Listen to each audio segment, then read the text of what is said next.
استثناء سے متعلق جو ہے 2 آئین کی بڑی شکیں ہیں. ایک آرٹیکل 248 ہے جو بنیادی طور پہ پرائم منسٹر، صدر، گورنر، وزراء جو ہیں ان کو ایک امیونٹی دیتا ہے، مگر وہ امیونٹی صرف استثناء آفس کی ہے کہ وہ اپنے دفتری کام جو کر رہے ہیں اس کے لیے استثناء، ذاتی زندگی کے لیے نہیں ہے. تو پہلے وکیل صاحب نے ہلکا سے لگا کہ شاید 248 کے تحت مانگ رہے ہیں، تو وہ انہوں نے بعد میں پھر کلیریفائی کرنے کہ ہم 248 کے تحت نہیں مانگ رہے، ہم 66 آرٹیکل کے متعلق مانگ رہے ہیں. 66 کا کل بھی میں نے بتایا تھا کہ 66 کے اندر جو ہے وہ آپ اس لیے بنایا گیا تھا، اس کی سپیرٹ یہ ہے کہ پارلیمان میں جب پارلیمانی لیڈر یا جو MNAs MPAs حضرات ہوتے ہیں کھل کے بولیں، وہاں آزادی اظہار مکمل اور ڈر کے نہ بولیں. یہ نہیں ہے کہ وہاں پہ جھوٹ بولیں، اور جھوٹ کو دنیا کی کسی عدالت میں کوئی استثناء نہیں ہے. یہ وہی کیس ہے جو ہم نیب چیف کے خلاف قمرالزمان چودھری کے کرتے رہے ہیں کہ وہ ایک جھوٹی ایفیڈیوٹ دیتے رہے ہیں اور اس کو ڈیفینڈ کرتے رہے ہیں. دنیا میں کوئی عدالت نہیں ہے جو یہ کہے کہ جھوٹ جو ہے نا وہ کہیں بھی بولا جائے، کسی فورم پہ نہیں بولا جا سکتا. اور یہ میں سمجھتا ہوں بہت ہی غلط سٹانس ہے، اور عدالت نے بھی یہ پوائنٹ آؤٹ کرنے کی کوشش کی ہے. آج ان کے ججز کے یہ ریمارکس رہے ہیں کہ جناب یہ ایک تو پہلے ہم اس کو شواہد کے طور پہ لے رہے ہیں، موازنہ کر رہے ہیں کہ جناب یہ وہاں یہ کہیں کچھ اور کہا تھا، یہاں پہ آپ نے کچھ اور کہا ہے، ٹی وی کی سپیچز پہ اور کہا ہے. تو میں سمجھتا ہوں جس کے اوپر 2 دن سے ان کے وکیل صاحب اپنا سارا انرجی ضائع کر رہے ہیں، اور ٹوٹل ضائع ہو رہی ہے. وہ بالکل جو ہے ان کا جو پلانک ہے جس پہ وہ سارا ٹائم صرف کر رہے ہیں، وہ پھٹا جس کے اوپر کھڑے وہ شور مچا رہے ہیں نا، وہ پھٹے کے اندر جو ہے نا وہ برف کا پھٹا ہے، وہ یوں کر کے نکل جائے گا. یعنی کہ وہ آپ کا کہنا آلموسٹ 11 گھنٹے انہوں نے جو دلائل دیے ہیں وہ اتنے کوئی مطمئن نہیں کر سکتے. کلاسز صاحب کل بھی یہ بات ہوئی تھی، آرٹیکل 66 کی تشریح غلط انداز میں کی گئی ہے، یہ اس کام کے لیے نہیں تھا جس کے لیے استعمال کیا جا رہا ہے. استثناء کی کیا بات کریں گے؟ اور جس طرح سے عامر صاحب نے سلمان بٹ کی بات کی، آپ کل تک کہہ رہے تھے آپ کے دل میں بڑی عزت ہے، لیکن نون لیگی رہنما تو کہتے ہیں انہیں آئین کا ہی نہیں پتا، قانون کا ہی نہیں پتا. وہ شاید میرا خیال ہے میں نے کہہ دیا نا کہ سلمان بٹ صاحب کے لیے میرے دل میں عزت بڑھ گئی ہے، تو لگتا ہے اس کا انہوں نے رد عمل دیا ہے کہ اگر رؤف کہہ رہا ہے کہ سلمان بٹ صاحب اچھے بندے ہیں تو پھر ان کی تو ذرا ان کی مرمت ہونی چاہیے، پھر یہ تو اچھے بندے ہو ہی نہیں سکتے. جسٹ میں اس پہ لائٹر اس پہ ٹون پہ کہہ رہا ہوں. یہ وہ عزت افزائی ہے جو آپ ان لوگوں سے توقع رکھتے ہیں. یہ جو ایک اس پہ 248 ہو یا 66 ہو، مجھے ایک بات کی سمجھ نہیں آ رہی. آئی ہوپ کہ یہ سوال اٹھے گا کسی وقت، یہ سپریم کورٹ میں آج یا کل اٹھنا چاہیے، جو میرا ذہن کہتا ہے کہ جناب یہ ایشو سیٹلڈ ہے آلریڈی. یوسف رضا گیلانی کیس میں جب ان کو ڈسکوالیفائی کیا گیا تھا، 248 ہو، 66 ہو، آرٹیکل 19 ہو، یہ سیٹل ہو چکے ہیں کہ وزیر اعظم ہو، صدر ہو، وزیر ہو، امیونٹی نہیں ہے. اسی نہ گیلانی صاحب کو کس چیز پہ انہوں نے ڈسکوالیفائی کیا تھا؟ اگر امیونٹی ہوتی، بلکہ انہوں نے ایک اور کوشش کی تھی، اگر آپ کو یاد ہو، وہ ایک قانون لائے تھے توہین عدالت کا، ایک آپ کو یاد ہوگا، باقاعدہ پارلیمنٹ سے انہی دنوں میں جب پروسیڈنگ چل رہی تھیں، جب یہاں پہ پیپلز پارٹی دور میں ان کے خلاف گیلانی صاحب کے خلاف زرداری صاحب کا ان کا 6 ارب روپیہ جو بچانے کے لیے انہوں نے وہاں پہ گیلانی صاحب کی گردن دی تھی کہ میرا 6 ارب بچ جائے تو چڑھ جا سولی، رام بھلی کرے گا بیٹا، جو انہوں نے گیلانی صاحب کو سولی پہ چڑھوا دیا تھا اپنے 6 ارب روپے بچانے کے لیے انہوں نے زرداری صاحب نے. یہ ایک توہین عدالت کا لا لے کے آئے تھے جس میں انہوں نے وہ دے دی تھی، ایگزمپشن دے دی تھی کہ یہ وزیر اعظم پاکستان پہ توہین عدالت بھی نہیں لگے گی، وزیروں پہ بھی نہیں لگے گی. افتخار چودھری صاحب نے اس کو فوراً اس کا نوٹس لے کے ود ان 1-2 days اس کو سٹرائک ڈاؤن کر دیا تھا. یہ ہماری ہسٹری آپ کہیں گے تو کل میں نکال کے لے آؤں گا پورے کا پورا. جب انہوں نے پارلیمنٹ کے بنائے ہوئے لا کو انہوں نے بہر پھینک دیا تھا کہ توہین عدالت کا، اس وجہ سے انہوں نے کہا کہ جناب اب آپ اس کو کور کے طور پر استعمال کرنا چاہتے ہیں گیلانی کو بچانے کے لیے. انہوں نے کہا جناب 248 کے تحت ہم یہاں خط نہیں لکھ سکتے صدر صاحب کو، انہوں کو لکھنا پڑے گا. بعد میں لکھا انہوں نے، وہ جیسا بھی لکھا لیکن لکھا. انہوں نے کہا گیلانی صاحب کو ڈسکوالیفائی نہیں کر سکتے کیونکہ یہ ایک کانسٹیٹیوشنل ایک طرح انٹرپریٹیشن کا مسئلہ ہے. وہ کہتے ہیں 248 کے تحت آپ پریزیڈنٹ کے خلاف کارروائی نہیں کر سکتے. عدالت نے کہا ہم کہہ رہے ہیں تم کرو. سو یہ ایشو میری انڈرسٹینڈنگ ہے، مجھے اگر کسی وکیل صاحب سے پوچھنا پڑے گا، میں تو ایک عام سا آدمی ہوں. عدالت میرا خیال کسی مرلے پر جج صاحب بتائیں گے مخدوم علی خان صاحب کو، جو پورا ہند سندھ پھرا کے وہ آ رہے ہیں کہ حضور یہ مسئلہ آلریڈی ایک بہت بڑی ججمنٹ میں سیٹل ہو چکا ہے اور وزیر اعظم کے کیس میں ہو چکا ہے ڈسکوالیفائی. جہاں مخدوم صاحب کی ٹمک ٹویاں کا حساب ہے نا، مجھے ایک لطیفہ یاد آ گیا سر. میں ابھی کہنے والی تھی کلاس صاحب آپ سے، ایک سردار صاحب کے سر میں نا جوں گھس گئی، تو سردار صاحب نے کیا کہ اس کو یہاں پکڑ کے پھینکنے کی بجائے انہوں نے یہاں سے پکڑا، سر کے پیچھے لے گئے، یہاں چھوڑ دیا. وہ پھر وہاں سے چلی یہاں تک آگے, انہوں نے پھر پکڑا, پھر چھوڑ کے 8-10 دفعہ کیا. کوئی عامر متین صاحب جیسا سیانہ دیکھ رہا تھا, اس نے کہا سردار صاحب اس کو پکڑ کے پھینک کیوں نہیں دیتے؟ انہوں نے کہا جناب کہ میں نے اس کو جو میرے سر میں یہ گھسی ہے, سردار کے سارے میں گھسی ہے, میں اس کو دوڑا کے ماروں گا.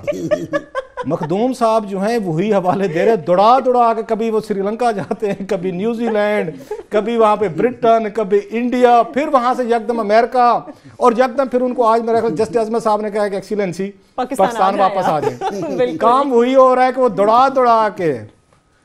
تو یہ اب دیکھنا یہ کہ دوڑا کے وہ کامیاب ہوتے ہیں کہ نہیں ہوتے. ایک چھوٹی سی بریک لیں گے, بریک سے واپس آئیں گے. پینما کیس کی تو ہم بات کر ہی رہے ہیں, اس کے ساتھ ساتھ پاکستان اور بھارت دو ہمسایہ ممالک, ان کے درمیان مثالی دوستی تھی.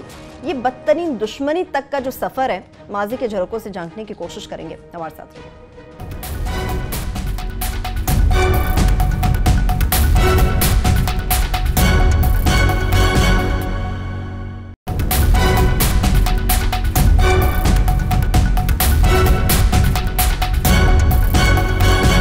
بریک کے بعد ایک بار پھر سے پروگرام میں ہم آپ کو خوش آمدید کہیں گے. پینما کیس کی بات کرتے ہیں. عامر صاحب, آپ نے ابھی اپنے بات کے آغاز میں متضاد بیانات کی بات کی تھی, وہ سلسلہ رکا تو نہیں جاری ہے؟ کیونکہ 2011 میں مریم کہتی ہیں کہ وہ اپنے والد کے ساتھ رہتی ہیں, آج جواب جمع کرایا کہ میں ان کے زیر کفالت نہیں ہوں. نون لیگ جو ڈاکیومنٹ بھی ان کی طرف سے آ رہا ہے اس سے کنفیوژن بڑھتا جا رہا ہے. ابھی مریم بی بی کا جو آج جمع کرائی گئی ہیں دستاویزات, اس میں ایک بڑے مزدار ایشوز ہیں. ایک تو یہ کہ وہ اپنے بیان میں کہتی رہی, ان کا فیمس جو ٹی وی پہ بیان چلتا ہے کہ میرا تو کوئی گھر ہی نہیں ہے, میں تو اپنے والد صاحب کے گھر پہ رہتی ہوں, میرا دنیا میں کہیں کوئی گھر نہیں ہے. تو اب پتہ چلا ہے وہ والد صاحب کا گھر نہیں ہے, وہ دادی کا گھر ہے. ویسے سنا دیں اگر کوئی کلپ آپ کے پاس ہے تو. بالکل, وہ دادی کا گھر ہے, اور پتہ چلا سارے ہی لوگ دادی کے گھر میں رہتے ہیں. پہلے تمام خاندان کے رشتہ دار تمام آ چکے ہوئے ہیں پینما میں. ابھی تک دادا بھی آ چکے ہوئے تھے, بیٹے بھی آ چکے ہوئے تھے, پوتے پوتیاں سب آ چکے ہوئے تھے. دادی مسنگ تھی. انہوں نے کہا گھر میں کوئی رہ نہ جائے. وہ بیچاری عمر سیدھا ہیں, اور وہ بڑا ان کا نظر آتا ہے. ابھی حادی میں مودی صاحب ان سے آشیرواد لے کے گئے, انہوں نے سلام پیار دیا.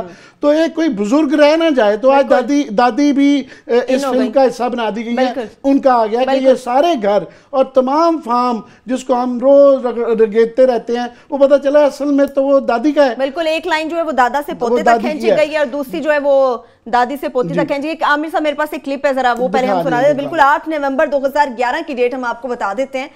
مریم صاحبہ نے ایک نجی ٹی وی میں انٹرویو دیا تھا, اور اس انٹرویو میں انہوں نے کیا کہا تھا اپنی کفالت زیر کفالت ہونے یا نہ ہونے کے بارے میں, وہ پہلے آپ سن لیجیے. مجھے بہت افسوس ہوا یہ چیز دیکھ کے. وہ کہتے ہیں کہ میری 5 پراپرٹیز ہیں یا 6 پراپرٹیز ہیں سینٹرل لندن میں.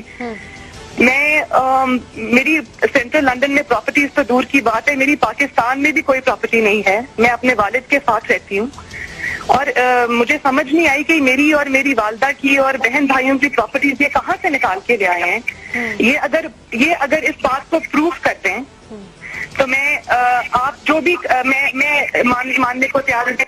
بالکل کلاس صاحب, یہ آپ نے بھی سنا, ذرا آپ بھی لب کشائی کریں. اب میں اب کیا کہوں اس پہ, وہی شاید ہماری وزڈم پہ, یا اوورآل کہتے ہیں 20 کروڑ لوگ جو ہیں یہ بڑے بیوقوف لوگ ہیں, ان کو جو آپ منجن بیچ دیں گے بک جائے گا. مثلا انہی کی مریم صاحبہ کی بات کو پکڑتے ہیں. انہوں نے کہا جی میری نہ بیرون ملک کوئی پراپرٹی ہے, نہ پاکستان میں کوئی جائیداد ہے. پاکستان میں اگر ان کی کوئی جائیداد نہیں ہے تو انہوں نے جو آج یہ لاکھوں کروڑ روپے کا انکم ٹیکس پھر کس چیز پہ دیے ہیں؟ عامر صاحب بہت بڑا جائیداد بھی لکھوائی ہوئی ہے کہ اس کے اندر اتنے زمین خریدی, یہ کیا, پھر وہ دادی کا گھر میں وہ حصہ وہ ظاہر ہے وہ ہے, تو یہ جائیداد تو ہے. میں اسی پہ آ رہا ہوں. اگر آپ کی پاکستان میں کوئی جائیداد نہیں تھی, کوئی پیسہ نہیں تھا, کوئی کچھ نہیں تھی, تو اتنا income tax within years آپ نے کہاں سے بنا لیا؟ کیسے آپ نے وہاں پہ ڈاکومنٹس دے دی عدالت کے سامنے؟ اتنا بڑا آپ خود کہہ رہے ہیں کہ میری نہ پاکستان میں جائیداد ہے. اب لندن میں بھی جائیداد نکل آئی ہے, وہ آپ کے سامنے ہے, وہ ساری کی ساری وہ جو ان کے ڈاکومنٹس ہے وہ بھی نکل ہے. وہ کہتے میں مان جاؤں گی, پتہ نہیں اب میرا خیال مریم اب ان کو نواز صاحبہ کو مان لینا چاہیے کہ ان کی لندن میں بھی ماشاءاللہ پراپرٹی ہے, پاکستان میں تو آج انہوں نے خود بتا دی ہے ان کی پراپرٹیز ہیں. سو یہ جو عامر نے بات کی بڑی اہم ہے کہ ایک آخری وہ ایک بزرگ رہ گئے تھے, تو انہوں نے کہا جناب ان کا نام بھی دے دیں, ان کا لنک بھی ثابت کریں کہ یہ دیکھیں یہ بھی اس میں شامل ہیں. بہرحال وہ کہتے ہیں نا ایک جھوٹ آپ اگر بول لیں تو آپ کو وہاں پہ اس کے سینکڑوں جھوٹ بولنے پڑتے ہیں. تو ایک آتے ہیں حضور پاک صلی اللہ علیہ وسلم کے حوالے سے کہ یہ کوٹ آتا ہے کہ کوئی بندہ ان کے پاس گیا, انہوں نے کہا جی مجھے صرف ایک کوئی نصیحت فرمائیں. تو روایت آتی ہے انہوں نے کہا جناب صرف ایک اگر پوچھتے ہو تو ایک یہ ہے کہ سچ بولا کرو, جھوٹ نہ بولا کرو. یہ باقاعدہ اس پہ حدیث ہے کہ ایک کا کہا انہوں نے کہا صرف سچ بولا کرو باقی تمہاری زندگی ٹھیک ہو جائے گی. ایک سچ بولتے تو میرا خیال ہے اتنی ساری چیزیں. یہ سوال پوچھا جائے گا کہ آپ کی تو پراپرٹیز کہیں پہ نہیں تھی, پھر انکم ٹیکس اور یہ اتنی یہاں سے چیزیں کہاں سے ہو رہی ہیں؟ 60 لاکھ اس حساب سے ٹیکس جا رہا ہے. اس میں جو اصل کیس تو ان کا یہ زیر کفالت کا چھوٹا کیس ہے. بڑا کیس تو یہ ہے نا کہ جو جائیدادیں ہیں اس کی ٹرسٹی اصلی ہیں یا نقلی ہیں, اور وہ کب لی گئی ہیں, اور وہاں اگر لی گئی ہیں تو کتنے پیسے ہیں. وہ جائیدادیں ضرور دکھائیں گے اجلاس صاحب, مگر جو ٹیکسز ہیں نا وہ ہنسی والے ہیں. فار ایگزامپل جو نان ایگریکلچرل ٹیکس جو ہے نا ان کا وہ کوئی 1.5 لاکھ ہے سال کا. اچھا سال کا 1.5 لاکھ جو کہ مہینے کا آپ دیکھ لیں ٹوٹل ان کا دونوں کا ملا لیا جائے تو وہ مہینے کا جو ہے نا وہ کوئی 10 لاکھ ٹائپ نہیں بنتا. اب ان کے جو شاہانہ سٹائل ہیں, جس لائف سٹائل میں یہ لوگ رہتے ہیں, اور اس کے بعد یہ اس طرح کے ٹیکسز جو ہے نا وہ مذاق ہی ہوتا ہے. ہر دوسرا صحافی کہہ رہا ہوتا ہے کہ جناب میں اسحاق ڈار صاحب سے اور ان لوگوں سے ان کے سمیت کہ میں زیادہ ٹیکس دیتا ہوں. میں زیادہ دیتا ہوں نواز شریف صاحب سے, اسحاق ڈار صاحب سے زیادہ ٹیکس دیتا ہوں. وہ اب ان کا لائف سٹائل دیکھ لیں اور غریب صحافیوں کا دیکھ لیں تو وہ ایک وہ نہیں ہے. ٹھیک ہے ٹھیک ہے. اچھا کچھ فگرز شیئر کرنا چاہ رہے ہیں؟ میں ایک پوچھنا چاہ رہا تھا جو ابھی آپ نے کلپ مریم صاحبہ کا چلائی کس ڈیٹ کا تھا؟ یہ 8 نومبر 2011. اچھا یہ 2011 میں جان بوجھ کے میں نے پوچھا ہے. اب یہ ساری پراپرٹی جو انہوں نے شو کی ہے نا یہ 2010 سے بتا رہی ہیں. اب مجھے سمجھایا جائے کہ 2011 میں آپ یہ کہہ رہے ہیں کہ پتہ نہیں کہاں سے میری پراپرٹیز یہ نکال کے لے آتے, میری تو پاکستان میں پراپرٹیز نہیں ہے, بحر میں بحر کو چھوڑ دے نہیں ہوں گی, اور پاکستان کی تو آج آپ نے کہہ دی کہ میری یہ پراپرٹیز ہیں جو 2011 سے پہلے کی آپ شو کر رہے ہیں. مطلب 2010 میں انہوں نے کہا کہ میں نے 23 لاکھ روپیز میں نے انکم ٹیکس دیا ہے. اگر 23 لاکھ روپیز اگر آپ نے اس میں دیا ہے, اس میں ٹیکس دے رہے ہیں آپ, اور آپ جداد اپنی شو کر رہے ہیں کہ 2000 اس سے, تو میرا خیال ہے وہ تو چیزیں ساری دے رہی ہیں. یا اس کے بعد وہ یہ کہہ سکتی ہیں, اب ان کی سمجھداری تھوڑی سی میں دکھاؤں, یہ بڑا انٹرسٹنگ چیز ہے. انہوں نے 2012 سے اپنے ٹیکسز دکھائے ہیں, 2010 سے بھی ہیں. وہ میرا خیال اپنی دادی کا کہہ رہے ہیں, وہ دادی کا کہہ رہے ہیں 2010 کے جو ہیں وہ دادی کے کہہ رہے ہیں. یہ 2012 سے دکھائیں کیونکہ کلپ یہ ان کے ذہن میں تھا, یہ ذہن میں رکھیے گا, یہ کلپ جو تھا نا یہ ان کے ذہن میں تھا جس وکیل صاحب نے کہ ہم نے کیا کہا تھا, لہذا 2011 نہیں 2012 سے آگے انہوں نے دکھائی یہ چیزیں. لیکن 2011 میں انکم تھی تو آپ نے 2012 میں پیمنٹ کی ہے, یہ ذرا ذہن میں رکھیے گا. اب آپ نے وہ پراپرٹیز کب لی تھی, 1 سال میں آپ نے پراپرٹی لے لی, اس پہ اتنی انکم آ گئی کہ 2012 میں آپ نے 23 لاکھ روپے انکم ٹیکس بھی دے دیا. سو یہ ساری چیزیں جو مینوور کر کے پیش کی گئی, یہ میرا خیال ہے جو کہتے ہیں نا کہ انہوں نے کہا تھا نواز شریف صاحب نے جناب ہونے دیں احتساب, دودھ کا دودھ پانی کا پانی ہو جائے گا. 2011 میں آپ کہہ رہے ہیں میری کوئی پراپرٹیز نہیں ہے, 2012 کا آپ نے بنا کے آج پیش کیا کہ نہیں جناب کہ میں نے تو 23 لاکھ روپیز دی. تو پھر ہمیں بتایا جائے کس ایئر میں آپ نے یہ پراپرٹیز خریدی تھی کہ 1 سال کے اندر آپ کو اتنا پروفٹ ہو گیا. بالکل وہ بڑھتے ہر گزرتے سال کے ساتھ کلاسہ بڑھتی جاتی ہے. اب کلاسہ آتے ہیں ذرا پاک بھارت مثالی دوست پہ. کلاسہ میں نے جب سے ہوش سنبھالا ہے نا میں نے صرف دشمنی دیکھی اور پھر بدترین دشمنی دیکھی. مثالی دوستی کب تھی کہ جب ہم نے سول اعزاز سے نواز دیا گیا انڈین پرائم منسٹر کو, یہ کہانی کیا ہے, کون تھے وہ؟ میرا یہ خیال ہے بڑی انٹرسٹنگ آج ایک ہم نے اس کو ٹیک اپ کیا ہے. It's very interesting. ہو سکتا ہے لوگوں کو ذرا آؤٹ آف باکس لگے. ہم چاہتے بھی تھے تھوڑا سا پاناما کا ایشو چل رہا تھا, تھوڑی سی اس کو ذرا ہم جان بوجھ کے ٹاپک لے کے ہیں. کیا قومی اسمبلی میں ایک رپورٹ پیش ہوئی ہے, سینٹ آف پاکستان میں, اس میں پوچھا گیا تھا کہ پاکستان کے جو ہائیسٹ آپ کے یہ سول ایوارڈز ہیں یہ کن کن لوگوں کو دیے گئے ہیں. اس میں نشان پاکستان بھی ہے, نشان قائد اعظم بھی ہے, نشان خدمت بھی ہے, ڈیفرنٹ اس میں کیٹیگریز ہیں. یہ نشان یہ پاکستان ہو یا نشان یہ قائد اعظم ہو, یہ بڑے ہائیسٹ ایوارڈز ہیں اور سربراہ مملکت کو ملتے ہوتے ہیں. میرے لیے 2-3 نام اس میں بڑے امپورٹنٹ ہے, بڑی لمبی لسٹ ہے جن کو ملے ہیں پچھلے ہمارے 47 ایئرز میں. یہ تقریباً بنتے ہیں میرا خیال 114. میرے لیے اس میں 2 نام بڑے انٹرسٹنگ تھے عامر صاحب. کون سے کلاس صاحب؟ ایک تو مجھے فخر فیل ہوا کہ کبھی یہاں پہ جو فرانس کے جو ان کے صدر تھے big name legend Charles D گال, وہ بھی پاکستان آئے تھے, ان کو بھی نشان پاکستان دیا گیا تھا. یہ یہاں پہ یہ ان کو بھی ملا تھا. اس پہ ڈی گال کا پاکستان آنا میرا خیال it was a big thing. یہ اب ماضی. ایک اور جو بڑی چیز اہم تھی وہ انڈیا کے پرائم منسٹر جو مرارجی دیسائی صاحب ہیں, ان کو بھی دیا گیا تھا. اور اس کی وہ بڑی انٹرسٹنگ ہے, وہ ہے نشان پاکستان ان کو دیا گیا. مرارجی دیسائی صاحب کو, اور اس کی جو انہوں نے آگے ریزننگ دی کہ ہم کیوں دے رہے ہیں ان کو, وہ ہے سروسز ٹو پاکستان. اچھا, سروسز ٹو پاکستان. سو میں یہ سمجھتا ہوں, اگر مجھ سے پوچھیں کہ پاکستان کے 2 بڑے پیک ٹائم تھے, جو بات آپ نے کیا مثالی تعلقات کے, اگر مجھ سے پوچھیں, ایک جب نہرو صاحب آئے تھے, پاکستان آئے تھے, ٹھیک ہے, اور بڑی میں نے ان کا یہ قرۃ العین حیدر کے اس میں پڑھا تھا, ان کا پورا چیپٹر جو انہوں نے لکھا تھا کراچی پہ آن مطلب ریئل ایونٹس, کہ پاکستان کے لوگوں نے کیسے نہرو صاحب کا ویلکم کیا تھا یہاں پہ. وہ یہ بھی لکھتی ہے قرۃ العین حیدر کہ نہرو اتنے جذباتی ہوئے کہ ان کی آنکھوں سے بھی آنسو آ گئے تھے جب پرائم منسٹر نہرو آئے تھے, اتنا اپنا استقبال دیکھ انہیں توقع نہیں تھی. یہ قرۃ العین حیدر کے الفاظ بتا رہا ہوں. میں نے ایک بک پڑھی تھی, ہمارے دوست ہیں مغل صاحب ہیں, طاہر مغل صاحب, ان کی کتاب ہے, آئی ہوپ اگر کسی کو اعتراض ہو تو ویریفائی کرے. وہ اپنی کتاب میں لکھتے ہیں کہ جس دن نہرو صاحب کی ان کی ڈیتھ ہوئی تھی وہاں پہ انڈیا میں, پاکستان میں اس دن سکولوں کی چھٹی کر دی گئی تھی. یہ 64 یا اس سے پہلے تک کی آپ کو بتا رہا ہوں کہ تعلقات ہمارے اتنے آئیڈیل تھے, اچھے تھے, کہ اس کے 65 کی وار کی وجہ سے میرا خیال تعلقات دونوں کو شیٹر ہوئے بڑے برے طریقے سے.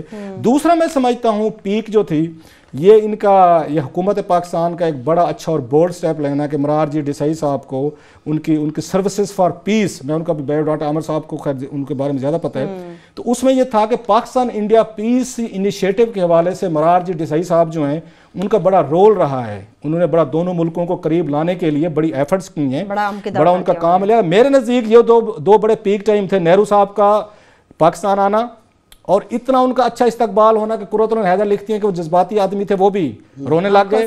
دوسرا مرارجی دیسائی صاحب جو ہیں ان کو نشان دینا پاکستان کا.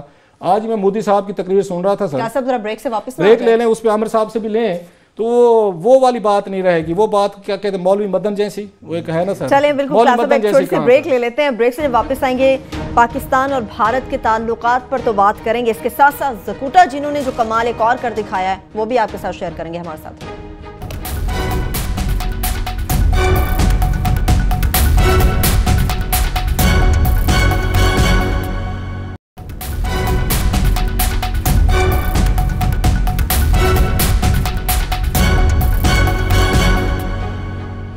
بریک کے بعد ایک بار پھر سے پروگرام میں ہم آپ کو خوش آمدید کریں گے. عامر صاحب, پاکستان اور بھارت کے مثالی دوستی پر بات ہو رہی تھی. جی مثالی تو خیر کوئی ایسی نہیں ہے, غیر مثالی آپ کہہ سکتے ہیں پر یہ جو نشان پاکستان کی لسٹ ہے, میرے لیے 2-3 اور نام بھی انٹرسٹنگ تھے. ایک تو کوئین الزبتھ کو, پھر آئزن ہاور کو جب وہ یہاں پہ آئے امریکن پریزیڈنٹ جو ہے نکسن کو پھر ملی, اس کے بعد مارشل ٹیٹو کو جو کہ ڈکٹیٹر تھے, ہر کوئی اپنی پسند کا ڈکٹیٹرز نے جو ہے ضیاء الحق کے زمانے میں شاید جو ہے نا وہ ایک ڈکٹیٹر کو دیا.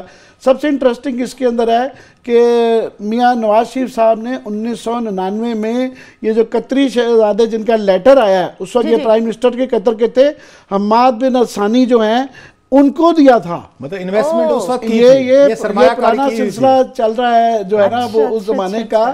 تو یہ سب سے امپورٹنٹ ہے کہ پاکستان کے لیے خدمات, وہ پاکستان کے لیے خدمات مجھے نہیں سمجھ آتی کہ قطر کی کیا تھی اس زمانے میں. اس کی وجہ سے پھر ناراضگی ہوئی تھی کہ سعودی عربیہ اور عمان, پھر سلطان قابوس کو بھی دینا پڑا, کنگ عبداللہ کو بھی دینا پڑا, کہ ہمارے وہ بڑے دوست تھے, انہوں نے کہا جناب یہ قطر چھوٹا سا ملک ہے, ان کو کیا دے دیا. وہ ذاتی تعلقات تھے, اس کی وجہ سے وہ انٹرسٹنگ ہے. باقی مرارجی دیسائی کا ظاہر ہے وہ پیسنک تھے, اور جو ہے ان کی پاکستان انڈیا کی کوشش انہوں نے کی تھی. اندرا گاندھی کے بعد فوراً آئے تھے ایمرجنسی پہ جب وہ ہٹائی گئیں, تو وہ ایک اندرا گاندھی کا ایک بہت نفرت والا ایک رویہ تھا. اس کے بعد وہ ایک خوشگوار تبدیلی تھی. امانگ ادر تھنگز ان کا ایک بڑا مزدار تھا کہ ایمرجنسی میں را نے پریٹورین گارڈ کے طور پہ جو نا اندرا گاندھی کی وہ حفاظت کی تھی اور اس کو روکنے کی کوشش کی تھی. ان کی ایجنسیاں بھی ڈومیسٹک سیاست میں اتنی انوالو تھی, تو انہوں نے یہ کیا تھا کہ جناب یہ پاکستان اور انڈیا کے پیس کے لیے انہوں نے کہا کہ یہ بڑا ضروری ہے کہ ہم اپنی ایجنسیوں کو کنٹرول کریں. تو انہوں نے را کا آدھا بجٹ کر دیا تھا, آدھے لوگ اس کے فارغ کر دیے تھے, اور کہا تھا کہ ہمارے لیے بڑا ضروری ہے, یہ را جو ہے نا یہ ہمارے مفاد میں نہیں ہے. تو یہ بھی ایک ان کا ایک ریزن تھا. ٹھیک ہے, کلاس آگے بڑھیں گے, لیکن آپ نے کچھ کریکشنز ابھی میرے پاس 1-2 اور چیزیں ہیں. میں یہ سمجھتا ہوں, ایک تو پہلے میں یہ بتا دوں, جو میں نے بات کی تھی نا کہ نہرو صاحب کی جب ان کی ڈیتھ ہوئی تھی انڈیا میں, تو پاکستان میں اسکولوں میں اس دن کالجز میں یونیورسٹیز میں چھٹی کی گئی تھی. میں نے کتاب میں پڑھا تھا, طاہر مغل صاحب جو ہمارے ہیں. ابھی مجھے جو ہے اسلام آباد کے رہے ہیں چیف کمشنر صاحب رہے ہیں یہاں پہ, طارق پیر زادہ صاحب ہمارے بڑے دوست ہیں, وہ شو ہمارا دیکھ رہے ہیں. ان کا مجھے میسج ہے, انہوں نے کہا جناب یہ بالکل سچی خبر ہے, آج جس دن نہرو صاحب کی ڈیتھ ہوئی تھی, انہوں کا میں خود اسٹوڈنٹ تھا, ہم تو بچے تھے اس وقت جب ان کی ہوئی, ہم نے بڑا انجوائے کیا تھا کہ چھٹی جیسے ہوتی ہے ساری کی ساری. So that's a confirm news کہ پاکستان میں اس دن یہاں پہ اگر چھٹی ہوئی تھی. ایک چیز اس سے دیکھیں, اصل پارٹیشن 1965 میں ہوا تھا, اس سے پہلے لوگ آتے تھے جاتے تھے, کوئی ایسا ویزا رجیم اس کے بعد آئی, اس سے پہلے اتنا ویزے کی بھی ضرورت نہیں. ایک نام مسنگ ہے میرا خیال ہے اس لسٹ میں, جو پاکستان کو میرا خیال ہے کرنا چاہیے تھا, ابھی بھی دے شوڈ ڈو دیٹ. بعض دفعہ لوگوں کی ان کی ڈیتھ کے بعد بھی دیے جاتے ہیں اعزاز جو ہیں, وہ گاندھی صاحب کا ہے. پاکستان کی نئی نسل کو نہیں پتا کہ گاندھی صاحب کی جو اسیسینیشن ہوئی تھی وہ کس وجہ سے ہوئی تھی. کہ جب وہاں پہ ہمارے ایسٹس کی ڈسٹریبیوشن کا مسئلہ آیا تھا تو سردار پٹیل صاحب نے اور نہرو صاحب نے اس پہ روک لیا تھا, کیونکہ 48 کی وار شروع ہو گئی تھی کشمیر میں. تو گاندھی صاحب اس پہ بیٹھ گئے تھے یہ فاسٹنگ پہ, احتجاج پہ, کہ جناب پاکستان کی جو ریاست نہیں ہے ان کا جو حصہ بنتا ہے 48 کروڑ روپیز سم تھنگ اس وقت تھے, ٹوٹل 75 کروڑ روپیز کا تھا. یہ واقعہ میں نے اس میں پڑھا ہے, یہ کلدیپ نیر کی بک میں بڑا ڈیٹیل سے لکھا ہوا ہے. تو اس پہ گاندھی صاحب نے باقاعدہ احتجاج کیا تھا, نہرو صاحب سے بھی پٹیل صاحب سے. ان کا کیا موقف تھا, بڑا انٹرسٹنگ تھا پٹیل صاحب کا اور نہرو صاحب کا. وہ کہتے تھے کہ اگر ہم پاکستان کے ساتھ پیسے ریلیز کرتے تو کشمیر میں جو اس وقت لڑائی ہو رہی ہے, پاکستان اپنی اس لڑائی کے لیے یہ پیسہ استعمال کرے گا. تو باپو جو ان کو پیار سے کہتے تھے وہاں پہ, تو انہوں نے کہا جناب یہ ایک اصول کی بات ہے, you have to give them the money, جو پاکستان کا شیئر بنتا ہے. اس پہ جو ان کے فنیٹکس تھے, ایکسٹریمسٹ تھے, انہوں نے جا کے گولی ماری. سو میرا خیال ہے ان کو بھی اعزاز دینے میں گاندھی صاحب کو ہمیں حرج نہیں ہونی چاہیے. مرارجی دیسائی صاحب کو جیسے کیا بڑا اچھا کیا. ایک اعزاز اس طرح کا ایون بعد از مرگ بھی میرا خیال ہے جن لوگوں نے اس سٹیٹ کے لیے, اس کے لوگوں کے لیے کچھ سٹینڈ لیے, نکسن جیسے, مطلب نکسن جو ہے 71 کی وار کے حوالے سے بالکل نکسن کا بنتا تھا کہ اس نے پاکستان کے ساتھ سٹینڈ کیا. ایسے میں سمجھتا ہوں گاندھی صاحب کے لیے بھی ہماری نسلوں کو پتہ ہونا چاہیے کہ ہی اسٹوڈ فار کہ پاکستان کا شیئر دیں, ہی اسٹوڈ فار اس کے سرٹن پرنسپل. اب بھی میرا خیال نواز شریف صاحب ہوں یا دیگر ہوں, انہیں ایک طرح کا ایوارڈ دینا چاہیے. کہ ہو سکتا ہے لیکن اس پہ بڑی لمبی بحث چاہیے, کیونکہ گاندھی جی کا ایک علیحدہ پروگرام کس دن کریں گے. مگر ان کے ہاں بھی تھوڑی سی ری رائٹ ہسٹری ہونی شروع ہو گئی ہے کہ جسونت سنگھ نے جب قائد اعظم کے متعلق بڑے پازیٹیو قسم کا لکھا تھا کہ ان کی اچھائیاں بیان کی تھی تو وہاں قیامت آ گئی تھی. مگر لوگ ہسٹری لکھتے ہیں تو جسونت سنگھ جیسے ان کے ہاں ہسٹری بڑی اچھی اور پازیٹیو چیزیں بھی پاکستان. سر میں کہہ رہا ہوں اگر وہ ہسٹری ٹھیک نہیں پڑھنا چاہتے, انڈینز ناراض ہو جاتے ہیں, یہ ان کا مسئلہ ہے. ہمیں اپنے بچوں کو صحیح ہسٹری بتانی چاہیے کہ ان کی گاندھی صاحب کے اسیسینیشن کے پیچھے ریئل ریزن کیا تھی. اس پہ تو کوئی ڈسپیوٹ نہیں ہے نا, ڈیبیٹ نہیں ہے کہ گاندھی صاحب کی اسیسینیشن اس لیے ہوئی تھی کہ وہ پروٹیسٹ کر رہے تھے وہاں پہ بیٹھے ہوئے, یا اگر یہ وجہ نہیں بھی تھی ان کے اسیسینیشن کی, at least he protested, he sits وہاں بیٹھے کہ جی پاکستان کا حصہ آپ کیوں نہیں دے رہے. ان کے پٹیل سے بھی ناراضگی تھی اور ان کی نہرو صاحب سے بھی اس مسئلے پہ تھی. یہ تو ہسٹوریکل فیکٹ میرا کل بتانے میں کوئی حرج نہیں ہونی چاہیے. بالکل آپ ٹھیک کہہ رہے ہیں. کلاس صاحب آگے تو بڑھیں گے لیکن آپ شاید کچھ ایسے تھے, مریم صاحبہ نے جو جواب جمع کرایا اس میں کچھ کریکشن تھی جو ہم کرنا چاہ رہے تھے. Thank you very much. آپ کو یاد رہے گا, ہم تو اپنی عمر اور میں اس ڈیبیٹ میں بھول گئے تھے. اس میں جو پیپر جمع کرائے گئے ہیں, یہ کلپ جو تھا یہ 2011 کا تھا, جو انہوں نے اگین اس میں تھا ان کے ساتھ ثنا بچا صاحبہ کے ساتھ. تو اس میں اب یہ آج جو انہوں نے جمع کروائے ہیں, یہ کہتے ہیں کہ میری جون 2010 میں جو آپ کا ہوتا ہے, جو ڈیٹ ہوتی ہے آپ کے ایسٹ جمع کروانے کی انکم ٹیکس, وہ کہتے ہیں مریم نواز صاحبہ کہتے ہیں کہ میرے جو اگین ایسٹ سے وہ 7,35,431 روپے تھے. مجھے سمجھ نہیں آ رہی کہ اگر جون 2010 میں آپ کے 7 کروڑ کے ایسٹ سے, تو 2011 میں ثنا بچا صاحبہ کے پروگرام میں آپ کیسے کہہ رہی ہیں کہ میری پاکستان میں پراپرٹی کوئی نہیں ہے. اور دادیں شاہد حامد صاحب کو, جن کو بقول فواد چودھری صاحب کو 3.5 کروڑ روپے کی فیس دی گئی ہے وہاں سے اورنج ٹرین کے نام پہ, انہوں نے بھی کہا کہ کیا جاتا ہے, لکھ دیتے ہیں. مطلب ہے یہ سارے ہم لوگوں کی ٹوٹل وزڈم پہ ان کو شک ہے کہ یہ جو ہماری اشرافیہ ہے یہ سمجھتی ہے کہ یہ انسان ہی نہیں ہے, یہ سوچ بھی نہیں سکتے, جو لکھ کے دے دیں گے وہ پورا ہو جائے گا. وہاں کہہ رہے ہیں کہ 2011 میں میری جداد ہی کوئی نہیں ہے پاکستان میں, نہ پاکستان نہ بحر. یہاں آج لکھ کے دے رہے ہیں سپریم کورٹ میں کہ جی میری جو 7 کروڑ کی تھی, 1 سال پہلے میں 7 کروڑ روپے کی تھی, جب وہ یہ فرما رہی ہیں اب کر لیں جی کچھ ان کا کرنا ہے آپ نے. وہ کلا کے لیے صرف کیس ہے, وہ دیکھ رہے ہیں اس کے پولیٹیکل جو باہر جو چیزیں ہو رہی ہیں یا عام عوام پہ اس کا کیا تاثر جا رہا ہے, اور جو زاویے میں اور آپ نکال رہے ہیں ان کا اس سے کوئی سروکار نہیں. وہ کہہ رہے ہیں, اور وہ بھی کہہ رہے ہیں مجھ سے میرے کلائنٹ کی پوچھیں, کلائنٹ کے بچوں کی نہ پوچھیں. جو ہے وہ یہ تو وہی لگتا ہے کہ قیامت کا دن آ گیا ہے.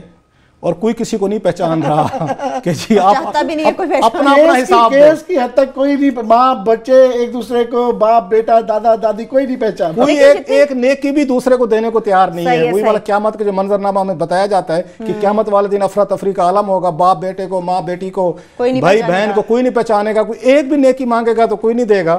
تو یہ ہر کوئی اپنا کیس خود لڑے گا. بالکل. کلاس صاحب اب ذرا بات کرتے ہیں پمز اسپتال سے متعلق.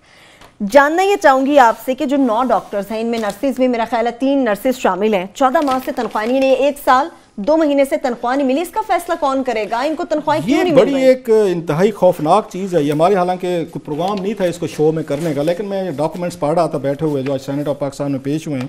عامر صاحب آئی واز شاکڈ ورچولی. حالانکہ ہمارے اوپر کوئی بم گر جائے نا صحافی کے سر پر، وہ کسائی کی طرح نا اس کو کوئی اثر نہیں پڑتا، لیکن یہ ایسی خبر ہے، حالانکہ زیادہ لوگ نہیں ہیں. 9 یہاں پہ یہ طارق فضل چودھری صاحب نے وہاں پہ انہوں رپورٹ پیش کی ہے. 9 یہاں پہ اس میں کالڈیک جو یہ سینٹر ہے یہاں پیمز میں، اس میں پروفیسر صاحب ہیں سر، گریڈ 20 کے اسسٹنٹ پروفیسر ہیں.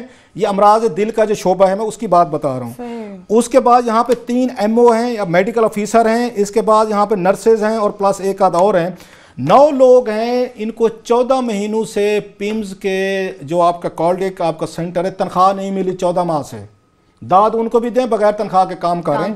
یہ معاملہ وزیر اعظم پاکستان کے پاس پہنچا ہوا ہے. کلاس اب بریک پہ جانا پڑے گا. 14 مہینے سے وزیر اعظم پاکستان کو بھیجا گیا کہ ایکسیلنسی یہ بتائیں کہ ان کو تنخواہ دینی ہے یا نہیں دینی. 14 مہینے سے نہیں دینی. یہ واپس ہیں ذرا بریک سے میں بتاتا ہوں کہ زکوٹا جن اس ملک کے ہوں اپنے لیے کیسے فیصلے کرتے ہیں، منٹ نہیں لگاتے. 9 پروفیسر، یہ 9 لوگ ہیں. 14 مہینے سے ان کی تنخواہیں جو ہیں اس کی سمری وزیر اعظم کو گئی، اور وزیر اعظم نے اس پہ کیا ایکشن لیا یہ میں آپ کو بریک کے بعد. چلیں ٹھیک ہے، اب ذرا بریک لیتے ہیں. بریک سے واپس آتے ہیں تو ذرا جاننے کی کوشش کرتے ہیں کہ وزیر اعظم پاکستان نے اسمبلی پر کیا ایکشن لیا. ہمارے ساتھ رہیے.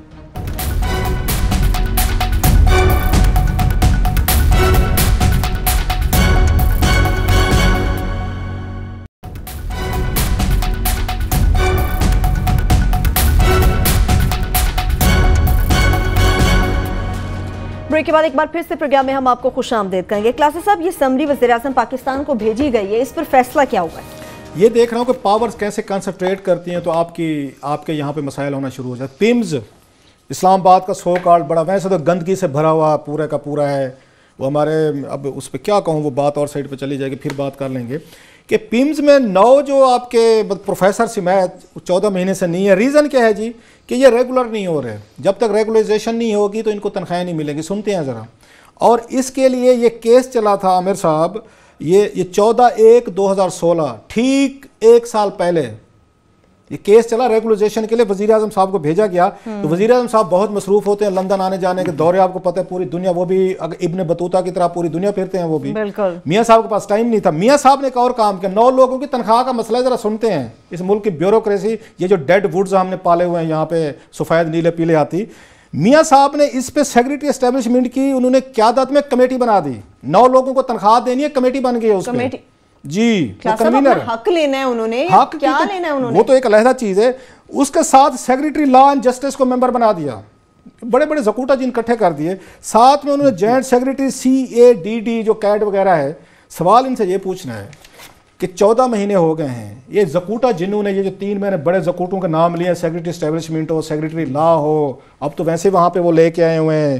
ایک 70 سالہ بزرگ لے آئے تھے وہاں سے، وہ قومی اسمبلی سے، جنہوں نے بڑی اس پہ ریٹائرمنٹ کے بعد ان کو دیا، ڈاکٹر کرامت نیازی صاحب.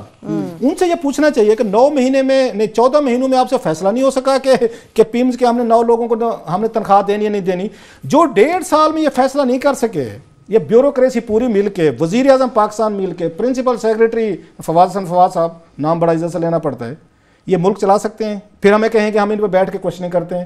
کوئی ان کو سزا ہے ان لوگوں کے لیے کہ 9 مہینے سے اسلام آباد کا بڑا ہاسپٹل 9 لوگ، یہ خود کا ہے، طارق فضل چودھری نے رپورٹ پیش کی ہے، اور اللہ کے فضل سے پورے سینٹ آف پاکستان میں کسی نے اس پہ رولا نہیں ڈالا. ممبران بھی آپ کو ٹھنڈ پروگرام میں بیٹھے ہوئے ہیں. ویسے آج کل اسلام آباد میں ویسے بڑی سردی ہے آج کل، کس کا جی چاہتا ہے بات کرنے کے ماں سوائے مطلب عامر متین صاحب میرے. ہم نے تنخواہ کے بغیر نوکری کی صعوبتیں برداشت کی ہوئی ہیں. ان میں سے کسی نے, سو ہم یہ درد محسوس کر سکتے ہیں, مگر انہوں نے کسی نے, پرائم منسٹر فواد حسن فواد, انہوں نے تنخواہ کے بغیر جو ہے نا گزارا کرنے کا, ان کو پتہ ہی نہیں یہ ہوتا کیا ہے. سو 9 مہینے جس کو تنخواہ نہ ملی ہو, 14 مہینے, تو وہ بیچارہ کیا کرے پھر. یہ مطلب اس ملک کی ٹریجڈی دیکھیں کہ 14 مہینوں میں وزیر اعظم نواز شریف صاحب کے پاس فائل جاتی ہے. اس ٹریجڈی میں لا رہا تھا کہ شربت گلا کا ڈسکس کریں. بالکل, شربت گلا کا بھی ہم ڈسکس کریں گے. جب کلاسز اب اس ملک کی آباد کرتے ہیں تو پھر شربت گلا کو بھی ہم سامنے رکھتے ہیں. 35 سال آپ ایک سرزمین پہ گزارتے ہیں, شہریت پھر نہیں حاصل کر پاتے, اور جاتے ہوئے ایسا بدترین سلوک. آج اس پہ بڑے ہمارے کچھ الٹرا نیشنلسٹ ہمارے ہاں بھی تو پائے جاتے ہیں نا, بڑے بڑے لوگ دانشور, جو ان کو فیڈ کر دیا جائے کسی کے بارے میں کچھ کہلوا لیں ٹی وی پہ, ان کو فرق نہیں پڑتا. بہت ساروں نے کہا تھا جناب شربت گلا یہاں سے جا رہی ہے, عراق کی ایجنٹ ہے اور افغانستان کی ایجنٹ ہے, یہ ٹی وی پہ کہا گیا تھا. بالکل, جو مظلوم عورت تھی کہ 35 سال اس ملک میں رہی ہے, جس کے ہسبینڈ کی ڈیتھ ہوئی, اسے ہیپاٹائٹس سی سے ہوئی, اس کی بیٹی کی ڈیتھ ہوئی یہاں پہ, اس کے دیور کی ڈیتھ ہوئی, اس کے بچے یہاں پہ دفن ہیں, اور وہ یہاں پہ رہی, جو کچھ کیا اس کے بارے میں ہم نے کہا کہ جب ایشو ریز کیا, چودھری نثار علی خان نے آ کے انہوں نے انٹرونشن کی, کریڈٹ ان کو ملتا ہے, میجر عامر نے کی, ایون سلیم صافی نے کی, عقیل یوسف زئی ہیں وہاں پہ ہمارے پشاور کے صحافی, انہوں نے کوشش کی. کچھ لوگوں نے کوشش کی تو اس کے کاؤنٹر اگینسٹ کیا ہمیں جواب ملے کہ یہ افغانستان کی ایجنٹ تھی یہاں پہ, وہ وہاں پہ بیٹھ کے پتہ نہیں کون سے ایسے منصوبے تھے جو وہ بیٹھی تھی شربت گلا اکٹھے کر کے افغانستان بنا رہی تھی, ایٹم بم کے فارمولے اس کے پاس ہے شربت گلا کے پاس. پتہ ہمیں شرم بھی نہیں آتی کہ ہم کس طرح کے الزامات کی ان بیچاری مظلوم عورتوں پہ لگاتے ہیں, یہ دیکھے بغیر کہ اس کی مظلومیت کی کیا کہانی ہے. اب اس نے انٹرویو دیا ہے, جو ہمیں کہتے تھے یہ وہاں پہ جائے گی اور پاکستان کے خلاف بڑا زہر اگلے جی, آج اس نے زہر, اس نے کہا میں 35 سال وہاں پہ رہی ہوں. آج اس نے جو انٹرویو دیا بی بی سی پہ, میں نے وہاں سے ہم نے پک کیا ہے, اس پہ اس نے کہا بڑی خوبصورت رپورٹ تھی, بندے کی آنکھوں میں آنسو آ جاتے ہیں اگر آپ کے دل میں تھوڑا سا بھی کسی کے لیے درد ہو. اس کی کہانی پڑھ کے جو ہم یہاں پہ بیٹھ کے کہہ رہے تھے کہ یہ یہاں پہ اس کے پاس وہی عامر والی بات کہوں تھا کہ یا باقیوں کے کوئی ایسے کچھ چیزیں تھیں جو بربادی آ جائے گی. اس نے کہا جناب کہ میرے بچوں کی وہاں پہ قبریں ہیں, میرے ہسبینڈ کی وہاں قبریں ہیں, میرے ساتھ بڑا اچھا سلوک وہاں پہ کیا, ہمسائیوں نے کیا, دیگر نے کیا, میں مس کرتے. 35 سال رہنا ایک پوری ایج ہے, وہ 12 سال 9 سال کی تھی جب پاکستان آئی تھی, بالکل 9 سال. تو اس میں اس نے کہا کہ مجھے یہ ضرور کہا کہ جو میرے ساتھ آخری دنوں میں سلوک ہوا, وہ جو ہیپاٹائٹس کی مریض ہے اس کو آپ نے اٹھا کے 15 دن کے لیے جیل میں ڈال دیا. وہ یہ کہتی ہے جی میرے اوپر الزام تھا کہ میں نے جیلی کارڈ بنوایا. اس نے کہا میں کیا کرتی, میں نے اپنے بچوں کو اسکول داخل کروانا تھا, اس کے بغیر نہیں ہو سکتے تھے, میں نے اپنا مکان بیچ کے گئی. میری ایک ریکویسٹ ماننے کی تو نہیں, ہم آئیڈیلسٹ لوگ ہیں سر, ہمیں سب کہے بغیر نہیں رہ سکتے. ابھی بھی شربت گلا کو اس نے کہا میرے بچوں کی وہاں پہ یہ قبریں ہیں, میرے ہسبینڈ کی قبریں ہیں, ان کو آنریڈی آپ ابھی بھی آفر کریں, ان کو شہریت دیں, ان کو آنے جانے میں اپنے ہسبینڈ کی قبر پہ, اپنی بیٹیوں کی قبروں پہ آئیں, اپنے ہمسایوں سے ملیں, اور جو گھر جس میں وہ رہتی رہی ہے اس کو سیکیور رکھیں جس کو وہ بیچ کے گئی ہے. ہم کیونکہ آئیڈیلسٹ ایک دنیا کے رہنے والے لوگ ہیں, میں تو یہی, اب مجھے نہیں پتا عامر صاحب اس پہ کیا کہتے ہیں, ایسے فگر جو ہوتے ہیں یہ آپ کے لیے عزت لاتے ہیں, ریسپیکٹ لاتے ہیں دنیا میں, ان کو ایسے دھکے دے کے نہیں نکالا جاتا. جانتے ہوئے ہم نے دیکھ لیا عامر صاحب, اس کا یہ بھی کہنا تھا کہ میں انہی کیس واپس جا رہی تھی, اسی لیے شناختی کارڈ بنوایا تھا, میں رک نہیں رہی تھی یہاں پہ, اور مجھے آخر میں جو میرے ساتھ سلوک ہوا اس کی بہت تکلیف ہے, دل ٹوٹا اس کا. اصل میں شربت گلا عکاسی کرتی ہیں یہ تمام جو ایشو ہے نا افغان مہاجرین کے واپس جانے کا, یہ اس کی نمائندگی کرتی ہیں. وہ یہ کہ آپ نے 35 سال ان کو رکھا, وہ یہاں رہے, ان کے 35 سال جس طرح ایک جنریشن ہوتی ہے, وہ بچے جوان ہو گئے ہیں یہیں پہ پڑھ لکھ کے, آخر میں برے طریقے سے آپ اس کو نکال کے پھر کیا ایکسپیکٹ کرتے ہیں کہ وہ جو برے طریقے سے جائیں گے وہ پاکستان کے امبیسڈرز کیسے بنیں گے, وہ کیسے پاکستان, بہرحال ہمسائے نہیں بدل سکتے آپ کہتے ہیں, تو وہ افغانستان نے بہرحال ہمارا ہمسایہ رہنا ہے, وہ ساری عمر وہ نفرتیں پالیں گے. میں کل ہی ایک فگرز دیکھ رہا تھا کہ انڈیا میں سب سے زیادہ تو نیپال کے اسٹوڈنٹس ہیں, ظاہر ہے وہ ساتھ ان کا بارڈر لگتا ہے, اس کے بعد سب سے زیادہ 3000 کے قریب جو اسکالرشپس ہیں سب سے زیادہ نیپال کے بعد وہ افغانستان کی ہیں. وہ بارڈر نہ ہونے کے باوجود جو ہیں وہ اس پہ انویسٹ کر رہے ہیں کہ وہاں پہ پڑھی لکھی یوتھ جائے گی تو یہ ہمارے متعلق اچھے خیالات رکھے گی. اور ہم جو 35 سال سے ان کو رکھا ہوا ہے, مہمان نوازی کر رہے ہیں, محبت پیار لوگوں کے ہیں, اور اس طریقے سے بری طریقے سے جو نکالا جا رہا ہے, یہ میں کمال ان اسٹریٹجسٹ کا زکوٹا جن کو یہ کہتے ہیں, اور وہ سیاستدانوں کا بھی, خدا کے لیے ٹھیک ہے اگر آپ نے اس پہ بحث ہے کہ ان کو جانا ہے تو اس میں کوئی حرج نہیں ہے کہ اب شکر ہے کہ 1 سال کا دیا ہے اور اچھا طریقے سے سلوک کریں. اس سال میں کم از کم ہارٹس اینڈ مائنڈز ان کے دلوں کے اندر جو کوئی اس طرح کی قدورتیں آ گئی ہیں اس کو خدا کے لیے دور کریں. اور کوئی حرج نہیں ہے جہاں 35 سال رہے 1-2 سال بھی ہو جائے برے اس سے نہ جائیں, ان پہ انویسٹ کریں. اور یہ شربت گلہ کا بیان میں سمجھتا ہوں اس کی عکاسی کرتا ہے کہ وہ بیچاری اس نے کہا میں اپنے ہمسایوں کو مس کرتی ہوں. بڑے یہ غلط بات ہے, حالانکہ افغانستان میں بہت پروپیگنڈا کیا گیا, آفیشیل پروپیگنڈا بھی ہوا کہ جی وہ بہت, اس کے بعد اس نے کہا نہیں میرے ساتھ بہت اچھا سلوک ہوا, مجھے اپنے ہمسائے یاد آتے ہیں, انہوں نے بڑا اچھا سلوک کیا, لوگ یاد آتے ہیں, بڑا بھلا کیا. لیکن یہ ایک جذباتی رشتہ کلاسر جو کبھی ٹوٹ نہیں سکتا, لیکن جو ہم نے کیا عالمی سطح پر ہمارا پاکستان کا امیج کیا گیا, ان چیزوں کے امیج کی ہمیں فکر ہوتی تو اس ملک سے طالبان نکل آتے ہیں, اس میں اسامہ بن لادن صاحب نکل جاتے ہیں. کس امیج کو ہم لوگوں نے ایک موقع ملے تھا ہم امیج بہتر کرتے, اس میں سے آدھے سے ہم میں سے زیادہ نے کہا یہ ایجنٹ ہے. ابھی بھی جو بات عامر کہہ رہے ہیں اس انٹرویو کے بعد بھی سٹل ہم تو پہلے دن سے کہہ رہے تھے شربت گلہ کے جو باقی بچے ہیں ان کو پڑھنے کے لیے اسکالرشپ آفر کریں. اچھا آلریڈی پاکستان کا اور ان کا آپس میں معاہدے ہیں اور بہت سارے افغان سٹوڈنٹ جو ہیں پاکستان میں یونیورسٹی میں پڑھتے ہیں. بالکل ایسا ہے, بتاؤں that's a good thing. Pakistan میں وہاں پہ بہت سارے پروجیکٹس بھی شروع کیے, ان کو آدھا چھوڑا. ہم کوئی وہاں پہ جو پیسے دیتے وقت ہماری بیورو اس پہ آڈٹ پیرے بن گئے تھے خاصے, بڑا عرصہ یہاں پہ پیسے رکے رہے. انڈیا نے کیا کیا, انہوں نے پارلیمنٹ بنا کے دی ہے. ہم نے کچھ ہاسپیٹل بنائے, کوئی وہاں پہ ہم نے قائد اعظم کے ہم نے وہاں پہ چیئرز بنائی, کچھ علامہ اقبال کی ہیں, کچھ دیگر ہیں, نشتر صاحب, ہم نے بھی کام کرنے کی کوشش کی. لیکن درمیان میں ہماری بیوروکریسی نے پیسے روک لیے جب ڈالر کے ریٹ کا اس میں آیا اور وہ سارے کے سارے کھنڈر بننا شروع ہو گئے تھے. ابھی بھی آپ جو بات عامر کہہ رہے ہیں جو افغان سے ہم سٹوڈنٹ بھیج رہے ہیں, جو بچے جا رہے ہیں یہاں سے, اس دن ہم نے دیکھا روتا ہوا بچہ ابھی تک وہ دل سے نہیں اترتا جو کلاس میں اپنا وہ لے کے سرٹیفکیٹ لے کے کھڑا تھا. ایسے بچوں کو چلو بھیج رہے ہیں, ان کے اپنے پاس اب ڈیٹا رکھیں, ان بچوں کو اسی اسکالرشپ اسکیم میں جو آپ نے چلائی ہوئی ہے ایسے بچوں کو جو پاکستان سے جا رہے ہیں ان کو پھر موقع دیں. یہ پڑھنے کے لیے ہیں, یونیورسٹیز میں پڑھیں, کالجز میں پڑھیں, آپ اسکالرشپ کی تعداد بڑھا دیں. مجھے پتہ ہے بہت سارے لوگ ہماری گفتگو سن کے ناراض ہو رہے ہوں گے کیونکہ وہ کہتے ہیں کہ افغانی ٹیررزم کرتے ہیں, افغان پہ بھروسہ. آپ ان چیزوں کو اگر آپ نے یہاں پہ 20-30 سال ان لوگوں کو رکھا ہے, آپ جو نئی نسل ہے, میں گیا مطلب آپ کو بتاؤں میں لاسٹ ایئر امریکہ گیا, اچھا امپیکٹ آتا ہے. میں گیا, ایک میرے ساتھ اکبر چوہدری صاحب تھے دوست سے ہمارے ورجینیا کے, میں نے سم لینی تھی وہاں سے, میں سم لینے گیا وہاں پہ ایک وہ لڑکا کھڑا تھا تو وہ مجھے پوچھتا ہے, جب اس کو پتا چلا ہم آپس میں اردو میں بات کر رہے تھے تو اس نے ہم سے اردو میں بات کرنا شروع کر. کہتے پاکستان سے, میں کہ جی, کہتے میں اگین افغان نیشنل ہوں لیکن میں پاکستان میں پیدا ہوا, وہیں پلا بڑا. اس نے اتنی ہماری وہاں پہ اتنے اچھے طریقے سے پیش ہے, وہ افغان لڑکا جسٹ بیکاز کہ وہ پاکستان میں اس نے کہا میں پیدا ہوا ہوں, میں وہیں پلا بڑا ہوں. تو گڈ ول ارن کریں, ہر کوئی ٹیررسٹ نہیں ہے. وہ افغان جن کے ساتھ برا سلوک کرتے ہیں وہ ظاہر ہے ہمارے متعلق اچھے خیال نہیں رکھتے, اور جن کے ساتھ اچھا سلوک ہوا وہ ہماری تعریف کرتے ہیں. یہ بنیادی انسانی فطرت ہے. بالکل یہ تو ہے. اب یہی دیکھنا ہے کہ امیج بہتر کرنے کے بہت سے مواقع موجود ہیں, مگر کیا حکمران ان کا استعمال کریں گے. اس کے ساتھ ہی پروگرام اپنے اختتام کو پہنچتا. اپنا بہت سا خیال رکھیں. خدا حافظ.